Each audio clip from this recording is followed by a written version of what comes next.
ഓം ശ്രീ ഗുരുഭ്യോ നമ. ജ്യോതിർഗമ ചാനലിലേക്ക് ഏവർക്കും സ്വാഗതം. ഇന്ന് ഞാൻ ചർച്ച ചെയ്യുന്നത് 2025 പുതുവർഷ ഫലം മേടക്കൂറുകാർക്കും മേടലഗ്നക്കാർക്കും എങ്ങനെയാകും എന്നുള്ളതിനെ പറ്റിയാണ്.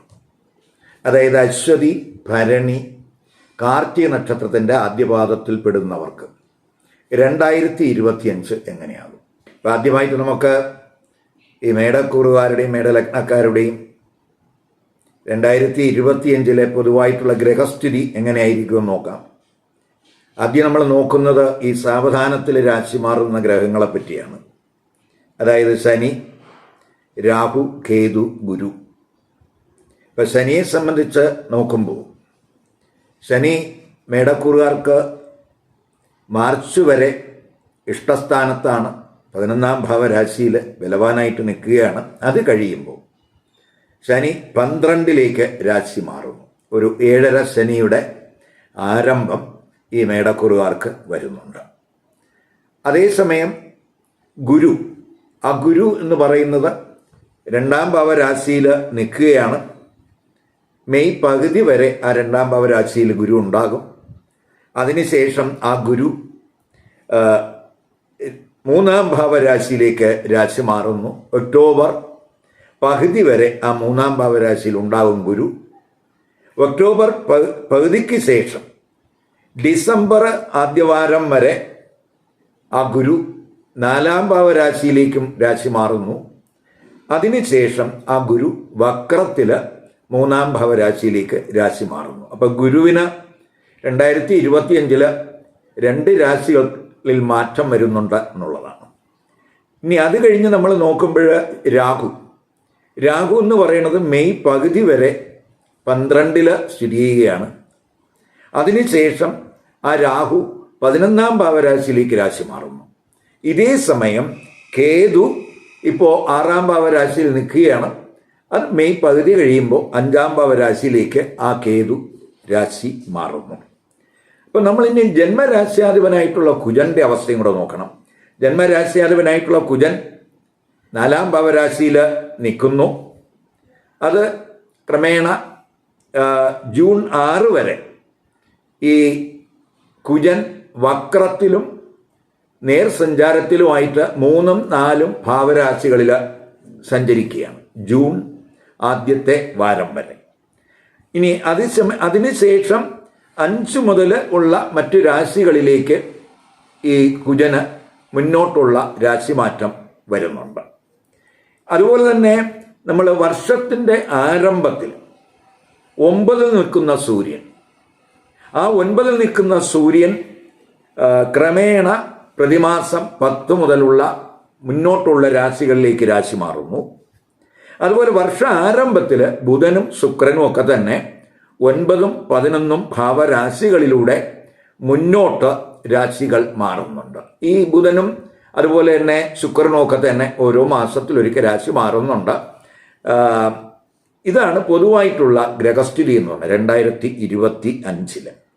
അപ്പം ഈ ഗ്രഹ ഗോചരസ്ഥിതി അനുസരിച്ച് ഉള്ള ഒരു പൊതു ഫലമാണ് 2025 മേടക്കൂറുകാർക്ക് എങ്ങനെയാകും എന്നുള്ളതിനെ പറ്റി പറയുന്നത്.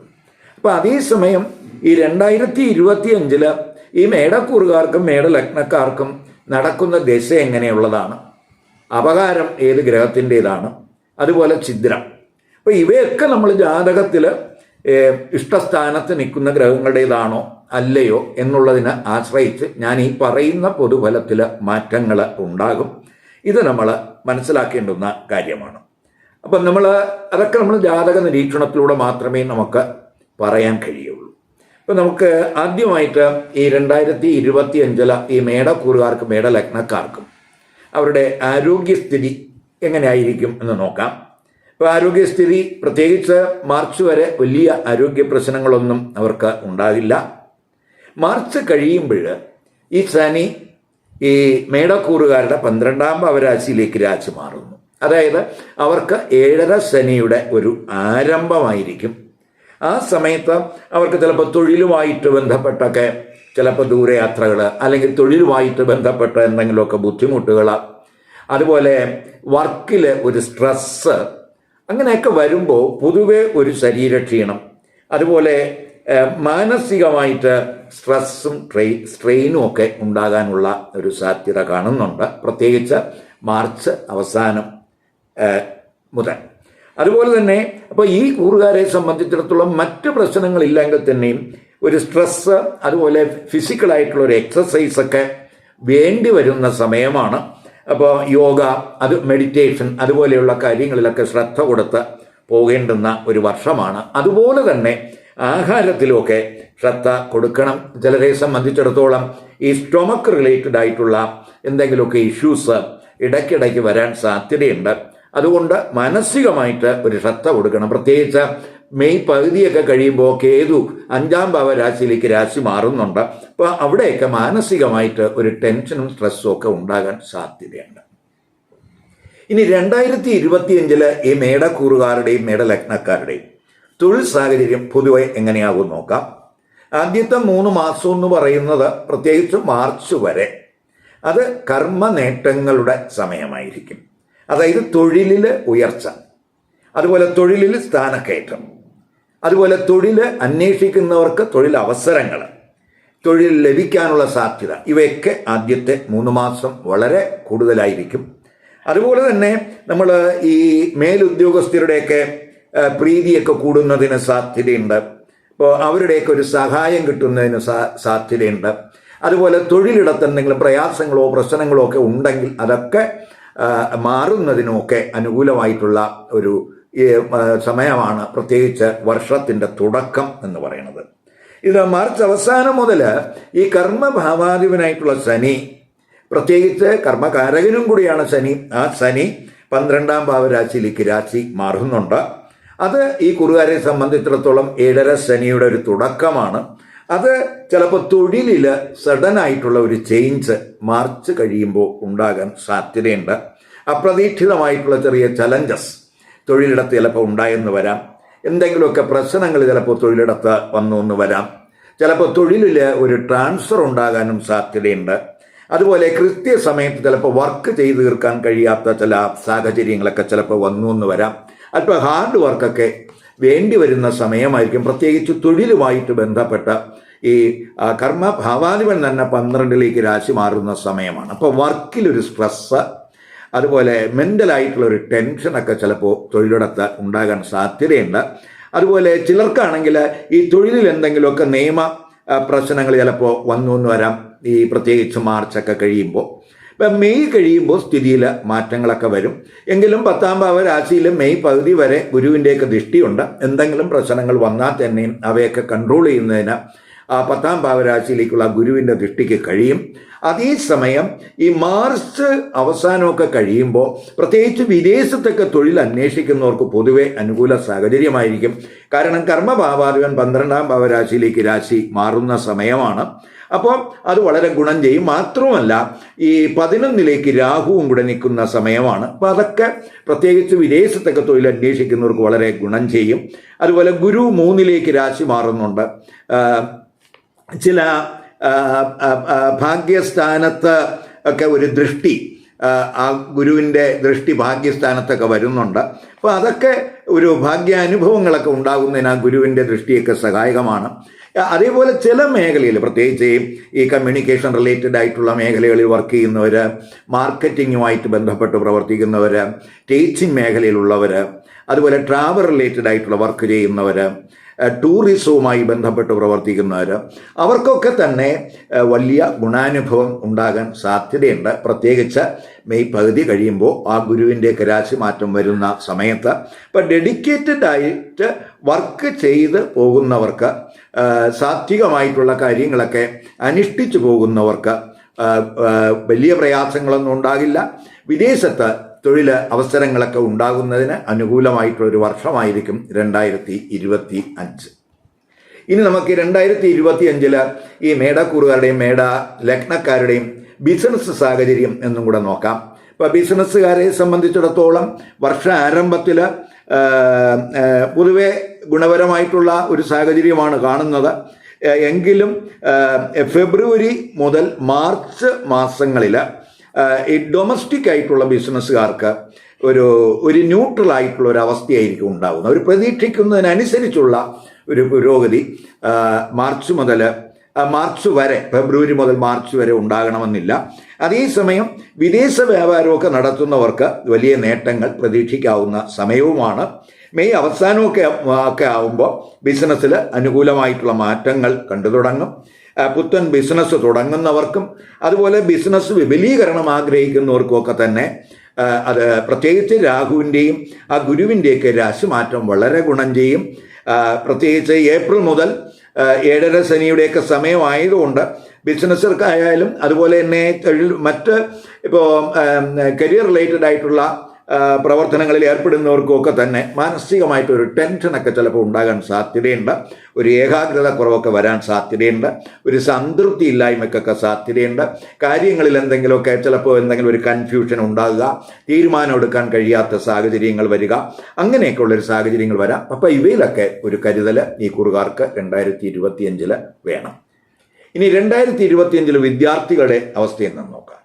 ഇപ്പോൾ 2025 വിദ്യാർത്ഥികളെ സംബന്ധിച്ചിടത്തോളം വർഷത്തിൻ്റെ ആരംഭം എന്ന് പറയുന്നത് വളരെ അനുകൂലമാണ്.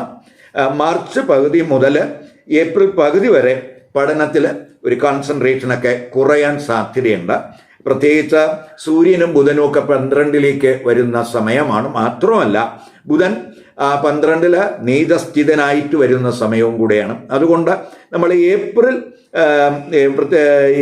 വരെ, മാർച്ച് പകുതി മുതൽ ഏപ്രിൽ വരെയുള്ള ആ ഒരു മാസം എന്ന് പറയുന്നത് പഠനത്തിൽ ഒരു കോൺസെൻട്രേഷൻ കുറവുണ്ടാകാൻ സാധ്യതയുണ്ട്. അവിടെ ശ്രദ്ധിക്കണം. അതേസമയം ഈ ഉന്നത പഠനമൊക്കെ ആഗ്രഹിക്കുന്നവർക്ക് ഏപ്രിൽ പകുതിയൊക്കെ കഴിയുമ്പോൾ വളരെ അനുകൂലമായിട്ടുള്ളൊരു സാഹചര്യമാണ്. പഠനത്തിലൊക്കെ നല്ല പെർഫോമൻസ് കാഴ്ചവെക്കാൻ കഴിയും. അതുപോലെ മെയ് പകുതിയൊക്കെ ആകുമ്പോൾ ഗുരുവിൻ്റെയും രാഹുവിൻ്റെയൊക്കെ രാശിമാറ്റങ്ങൾ വരുന്നുണ്ട്.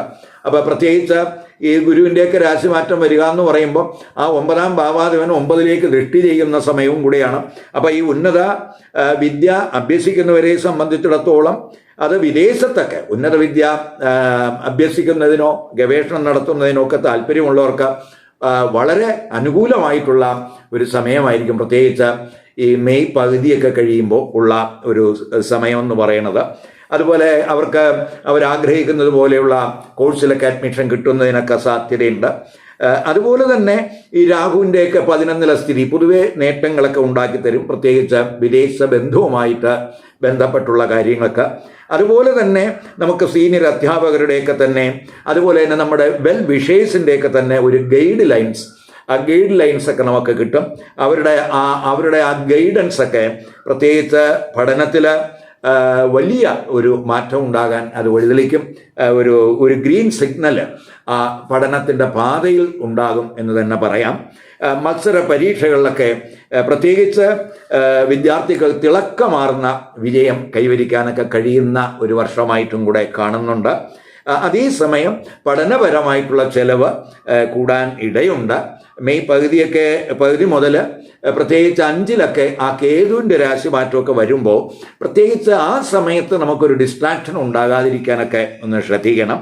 അപ്പോൾ അവിടെ അതുപോലെ തന്നെ എങ്കിലും ഗുരുവിൻ്റെ ദൃഷ്ടിയൊക്കെ 9ൽ ഉള്ള സമയമായതുകൊണ്ട് പൊതുവെ ഉന്നത വിദ്യ അതുപോലെ അത്തരത്തിലുള്ള കാര്യങ്ങൾക്കൊക്കെ വളരെ അനുകൂലമായിട്ടുള്ള സമയമായിരിക്കും. മാനസികമായിട്ട് ഒരു ചെറിയ ടെൻഷനൊക്കെ ഈ കേതുവിൻ്റെയൊക്കെ രാശിമാറ്റം പ്രത്യേകിച്ച് 5ലേക്ക് മെയ് പകുതി കഴിയുമ്പോൾ ആ കേതു 5ലേക്ക് വരുന്നത് മാനസികമായിട്ടൊരു കൺഫ്യൂഷൻ, ഒരു സംതൃപ്തി കുറവൊക്കെ ചിലപ്പോൾ അനുഭവപ്പെടാം. അവിടെ ഒന്ന് നമ്മൾ കെയർ വേണം. അതുപോലെ തന്നെ പൊതുവെ ആത്മീയപരമായിട്ടുള്ള കാര്യങ്ങൾക്കൊക്കെ തന്നെ ഈ മെയ് പകുതി കഴിയുമ്പോൾ നമുക്ക് ആ സാത്വിക ചിന്തയും അങ്ങനെയുള്ള ചില മനോഭാവമൊക്കെ നമുക്കുണ്ടാകാൻ സാധ്യതയുണ്ട്. അതൊക്കെ നമുക്ക് ഈ സാത്വിക ചിന്തയൊക്കെ കൂടുതൽ വരുന്നത് പഠനത്തിലൊക്കെ കോൺസെൻട്രേഷൻ കൂട്ടാൻ സഹായകമാകും എന്ന് മനസ്സിലാക്കുക. ഇനി നമുക്ക് ഈ 2025 ഈ മേടക്കൂറുകാരുടെ ധനസ്ഥിതി എങ്ങനെയായിരിക്കും നോക്കാം. ധനസ്ഥിതി നോക്കുമ്പോൾ മെയ് പകുതി വരെ ഗുരു 2ാം ഭാവരാശിയിൽ നിൽക്കുന്ന സമയമാണ്. അതുപോലെ തന്നെ മെയ് പകുതി മുതൽ രാഹു 11ാം ഭാവരാശിയിലേക്ക് രാശി മാറുന്ന സമയമാണ്. അപ്പോൾ ഇതൊക്കെ തന്നെ സാമ്പത്തിക സ്ഥിതി മെച്ചപ്പെടുത്തുന്നതിനും ധനാഗമം കൂടുന്നതിനും ധനഭാഗ്യത്തിനുമൊക്കെ വഴിതെളിക്കും എന്ന് തന്നെ പറയാം. അതേസമയം ഈ 11ാം ഭാവാധിപനായിട്ടുള്ള ശനി ഏപ്രിൽ മുതൽ, അതായത് മെയ് അവസാനം ഏപ്രിൽ മുതൽ 12 വരുന്നു. 7.5 ശനിയുടെ സമയമാണ്. അപ്പോൾ രാഹു മെയ് പകുതി വരെ ആ 12 അപ്പോൾ ഈ 12 രാഹുവും നിൽക്കുന്നു. അതുപോലെ ഏപ്രിൽ മുതൽ ശനിയും 12 വരുന്നു. അപ്പോൾ ഈ മാർച്ച് ഏപ്രിൽ മാസങ്ങളിൽ നമ്മൾ മാസങ്ങളിൽ ശുക്രനൊക്കെ 12 വരുന്ന സമയവും കൂടെയാണ്. അപ്പോൾ അപ്രതീക്ഷിതമായിട്ടുള്ള ചെലവ് ആ സമയത്തുണ്ടാകും. പ്രത്യേകിച്ച് സുഖച്ചെലവൊക്കെ കൂടാൻ സാധ്യതയുണ്ട്. അപ്പോൾ ചിലപ്പോൾ ഭവന സംബന്ധമായിട്ടുള്ള കാര്യങ്ങൾക്കായിരിക്കാം, അല്ലെങ്കിൽ മറ്റെന്തെങ്കിലും മംഗള കർമ്മങ്ങളുമായിട്ട് ബന്ധപ്പെട്ടുള്ള കാര്യങ്ങളായിരിക്കാം. അങ്ങനെ അപ്രതീക്ഷിതമായിട്ടുള്ള ചെലവ് ഉണ്ടാകാനുള്ള ഒരു സാധ്യതയൊക്കെ കാണുന്നുണ്ട് മാർച്ച് ഏപ്രിൽ മാസങ്ങളിൽ. പ്രത്യേകിച്ച് സുഖച്ചെലവിനാണ് സാധ്യത. അതായത് 2025 നമുക്ക് വരുമാനമൊക്കെ കൂടുന്നതിന് സാഹചര്യം ഉണ്ട് എങ്കിലും അതിനനുസരിച്ചുള്ള ഒരു ചെലവും ഈ 2025 വരാൻ സാധ്യതയുണ്ട്. അതുകൊണ്ട് കഴിവതും അൺവാണ്ടഡ് ആയിട്ടുള്ള എക്സ്പെൻസ് കുറച്ച് പോകുന്നതിന് ഈ കുറുകാർ 2025 ശ്രദ്ധ കൊടുത്ത് പോകണം. ഇനി നമുക്ക് 2025 ഈ മേടക്കുറുകാരുടെ മേടലഗ്നക്കാരുടെയും അവരുടെ വിവാഹ സാഹചര്യങ്ങൾ, ദാമ്പത്യ ബന്ധം, അതുപോലെ അവരുടെ കുടുംബജീവിതമൊക്കെ എങ്ങനെയാകും എന്ന് നമ്മൾ ഒന്ന് നോക്കുമ്പോൾ, ഇപ്പോൾ പ്രത്യേകിച്ച് വിവാഹ ആലോചനകൾക്ക് വർഷ ആരംഭം അനുകൂലമാണ്. എങ്കിലും മാർച്ച് ഏപ്രിൽ മാസങ്ങളിൽ അത്ര അനുകൂലമായിട്ടുള്ള ഒരവസ്ഥ കാണുന്നില്ല. മെയ് പകുതി കഴിഞ്ഞാൽ ആ ഗുരുവിൻ്റെ ആ 7 ദൃഷ്ടി, പ്രത്യേകിച്ച് മെയ് പകുതി കഴിയുമ്പോൾ ഗുരുവിൻ്റെ 7 ദൃഷ്ടി വരുന്നുണ്ട്. അതുപോലെ ശുക്രന് രാശിമാറ്റങ്ങൾ വരുന്നുണ്ട്. അപ്പോൾ പൊതുവെ നമുക്ക് ആ സമയമൊക്കെ മെയ് പകുതിയൊക്കെ കഴിയുമ്പോൾ പ്രത്യേകിച്ച് വിവാഹം ആലോചിക്കുന്നവർക്ക് ഭാഗ്യവതിയായിട്ടുള്ള വളരെ ലോകപരിജ്ഞാനമുള്ള ജീവിത പങ്കാളിയൊക്കെ കണ്ടെത്തുന്നതിനുള്ള ഒരു സാഹചര്യം ഈ മെയ് പകുതിക്ക് ശേഷം, വർഷത്തിൻ്റെ പകുതിക്ക് ശേഷം കാണുന്നുണ്ട്. അതിനു മുമ്പ് ആലോചനകളൊക്കെ വരാം, അതിനൊന്നും തടസ്സങ്ങൾ ഇല്ല. അതുപോലെ നമ്മൾ ഇനി മേരിറ്റ് റിലേഷൻഷിപ്പിൽ നമ്മൾ നോക്കുമ്പോൾ പൊതുവെ ഗുണകരമായിട്ടുള്ള ഒരു റിലേഷൻഷിപ്പ് ആണെങ്കിലും മാർച്ച് അവസാനമൊക്കെ ആകുമ്പോൾ ശനി 12 വരുന്നു. 7.5 ശനിയുടെ സമയമാണ്. അപ്പോൾ പ്രത്യേകിച്ച് ഈ മാർച്ച് ഏപ്രിൽ മാസങ്ങളിൽ ഇടയ്ക്കിടയ്ക്കൊക്കെ പൊതുവേ നമുക്ക് അഭിപ്രായ വ്യത്യാസങ്ങളോ അല്ലെങ്കിൽ ബന്ധത്തിൽ എന്തെങ്കിലും തടസ്സങ്ങളോ അല്ലെങ്കിൽ പിണക്കങ്ങളോ ഒക്കെ ഉണ്ടാകാനുള്ള ഒരു സാധ്യതയുണ്ട്. അപ്പോൾ ആ സമയത്തൊക്കെ ഈ ദമ്പതിമാർ ഒരു കെയർ വേണം.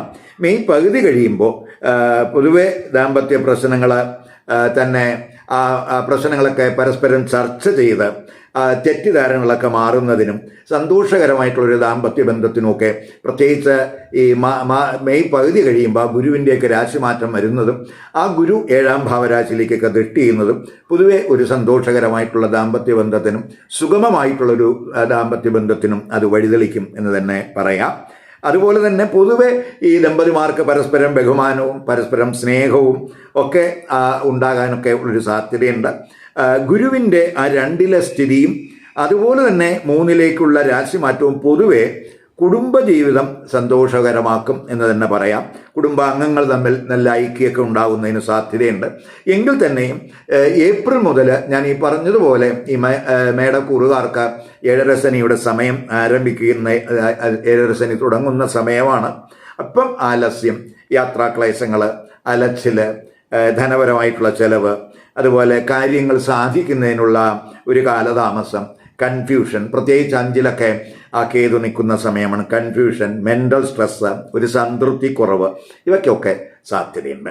അപ്പം കഴിവതും ഈ നമ്മൾ ആത്മജ്ഞാനമൊക്കെ കൂടുന്നത് വളരെ ഗുണം ചെയ്യും.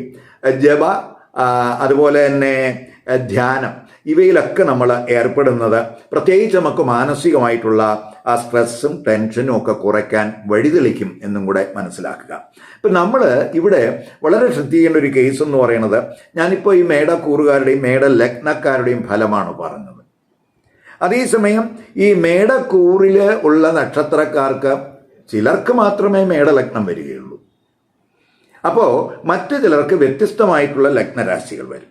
അപ്പം അങ്ങനെ മേടക്കൂറിലെ നക്ഷത്രത്തിൽ പെടുന്ന മറ്റ് ലഗ്നരാശികൾ വരുന്നവരെ സംബന്ധിച്ചിടത്തോളം പ്രത്യേകിച്ച് എങ്ങനെയുള്ള ലഗ്നക്കാർക്ക് മേടക്കൂറും പ്രത്യേകിച്ച് ചില ലഗ്നക്കാർക്ക് വളരെ ഗുണാനുഭവം ഉണ്ടാകും. അപ്പം മേടക്കൂറിൽ പെടുന്ന നക്ഷത്രക്കാർക്ക് പ്രത്യേകിച്ച് ഇപ്പം ഇടവ ലഗ്നം, അതുപോലെ മിഥുന ലഗ്നം, കർക്കിടക ലഗ്നം, തുലാ ലഗ്നം, അതുപോലെ വൃശ്ചിക ലഗ്നം, മകര ലഗ്നം.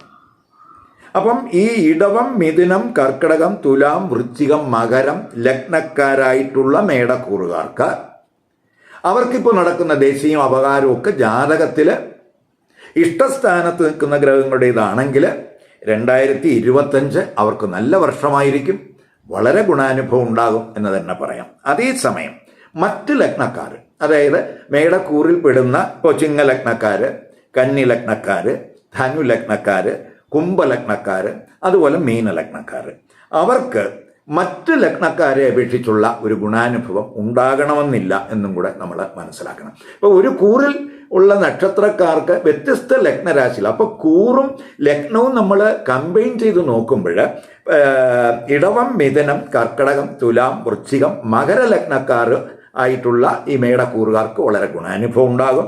അതേസമയം ചിങ്ങം, കന്നി, ധനു, കുംഭം, മീനം ഈ ലഗ്നക്കാരായിട്ടുള്ള മേടക്കൂറുകാർക്ക് അവരെ അപേക്ഷിച്ച്, ആദ്യം പറഞ്ഞവരെ അപേക്ഷിച്ചിട്ടുള്ള ഗുണാനുഭവം ഉണ്ടാകണമെന്നില്ല. അപ്പോൾ അതിൽ ഒരു ശ്രദ്ധ കൊടുത്ത് പോകുക. എല്ലാവർക്കും പുതുവർഷം ആശംസിച്ചുകൊണ്ട് ഈ വീഡിയോ ഇഷ്ടപ്പെട്ടുവെങ്കിൽ ലൈക്ക് ചെയ്യുക, അതുപോലെ ഷെയർ ചെയ്യുക, അതുപോലെ വീഡിയോ ഈ സബ്സ്ക്രൈബ് ചെയ്യാത്തവരെ സംബന്ധിച്ചിടത്തോളം സബ്സ്ക്രൈബ് ചെയ്ത് കാണാൻ ശ്രമിക്കുക. മറ്റൊരു പുതിയ വിഷയവുമായി അടുത്ത വീഡിയോയിൽ കാണാം. നമസ്കാരം.